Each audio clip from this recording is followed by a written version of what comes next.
Салам алейкум, бир сурам бар эле. 5 ай боюмда бар. Жолдошум Москвада, кайненеме кызмат кылсам дагы жакпай койдум. Жолдошума жамандай берет, не кылсам болот? Аллаху акбар. Кайнене менен келиндин ортосу, субханалла. Кыямат күнгө чейин го дейм эле.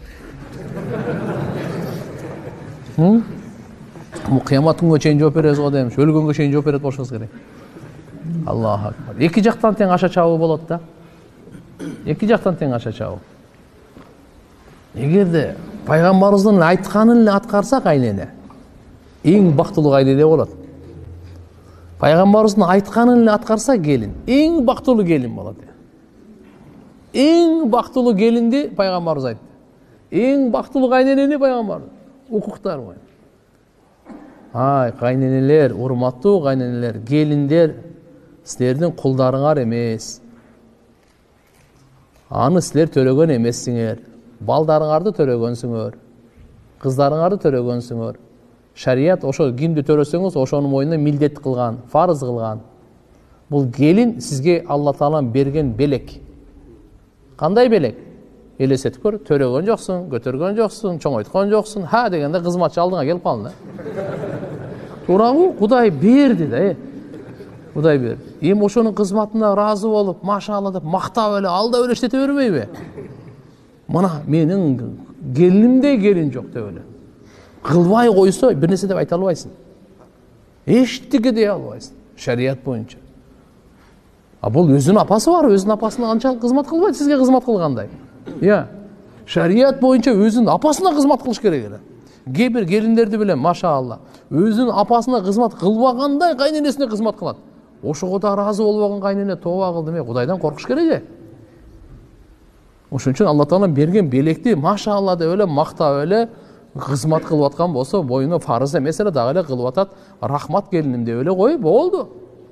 Болбосо ушунчалык кызматты жакшы көрсөң, анда кызың чакырып ал. Балдарың чакырып ал, ошолор да айтты ошолор. Анан келиндер дагы намаз менен иншалла Кудай кааласа, силер жашсыңар. Кайненелер эми кээде карып калгандан кийин бир сөздү кайра кайталап калат. Кээ бир кайнене андай мындай болуп калат. Эчтеке эмес. Аны көңүлгө ала бербеш керек. Ар бир нерсе көңүлгө ала берсең, кыжалат боло бересиң. Колуңдан келген кызматын кыла бер, болду. Келин жууп, массаж кылып, анан эң жакшысы айтайынбы? Жакшы бир көңүлү ачык учурда гана сураныч иретинде айтып койсо болот келиндерчи. Апа, мына сөз мага оор болуп калат экен деп. Жакшы тамак жасап берип, жакшы массаж кылып, көңүл ачылып калат го. Ошол учурда сураныч, сунуш иретинде гана.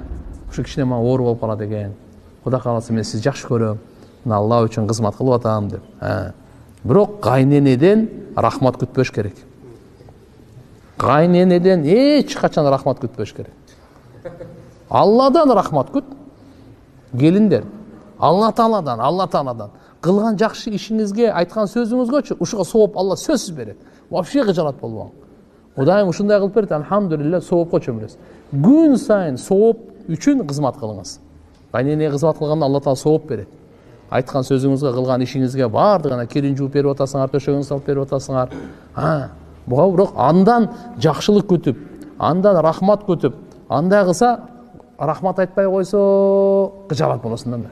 Иш кылгың келбей калат да. Эгерде биз Алладан күтсөк, күн сайын кыла беребиз да. Алла күн сайын бере берет. Даражаңыз көтөрүлө берет. Буну кайтат. Эртеге балдарыңардан кайтат, башкалардан кайтат. Кызмат кылган ден соолугу да жакшы болот. Алланы дагы табат. Мен